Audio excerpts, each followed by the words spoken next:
nyaris terjebak dan dihancurkan. Tetapi dalam kisah yang ditulis dengan relief megah di dinding kuil, Ramses menjadi singa perang. Dikelilingi musuh, ia menaiki keretanya dan memukul mundur barisan demi barisan. Aku tidak takut karena Ra bersamaku. Tanganku adalah tangan Horus. Akhirnya, meskipun tidak ada pemenang mutlak, Ramses memutar balik narasi dan menyatakan kemenangan. Tahun-tahun setelahnya, ia menandatangani perjanjian damai tertulis pertama dalam sejarah dunia dengan Raja Hattusili III, dokumen yang salinannya disimpan di markas besar Perserikatan Bangsa-Bangsa hingga kini. Bab Praudi, kota-kota yang dibangun untuk keabadian. Ramses tak hanya membangun kekuatan, tapi menyulam kekekalan dalam batu. Ia adalah Firaun yang tak puas hanya dengan satu jejak. Ia ingin agar seluruh Mesir berbicara tentangnya selama ribuan tahun. Ramesseum, kuil mayatnya, menjadi simbol kejayaan dan identitas. Di situ terlukis dirinya dalam perang, dalam ibadah, dan dalam pelukan para dewa. Abu Simbel yang terpahat langsung dari batu karang menjadi mahakarya astronomi dan cinta. Patung-patung raksasa dirinya menghadap matahari timur. 2 kali setahun, sinar mentari menyinari wajahnya. Jauh di dalam ruang terdalam kuil, pencapaian, arsitektur yang masih dipelajari hingga kini.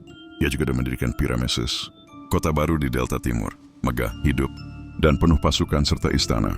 Kota itu menjadi pusat administrasi, militer, dan seni. Di dalamnya berdiri sekolah, taman-taman, dan bengkel seniman. Ia menambahkan obelisk-obelisk baru di Karnak, memperbaiki Luxor, dan memperluas kuil Heliopolis. Tak ada satu jengkal Mesir yang tak menyebut namanya dalam batu. Bab Vita Nefertari, permaisuri dari cahaya bintang. Dari sekian banyak istrinya, Ratu Nefertari adalah jiwanya. Ia bukan hanya istri, tapi penasihat, penyair, dan diplomat. Ramses membangun kuil khusus untuknya di Abu Simbel, hal yang sangat jarang dilakukan. Di sana tertulis, ia yang demi senyumnya matahari terbit. Di lembah para ratu, makam Nefertari diukir dengan gambar-gambar ilahi, warna-warna langit dan surga.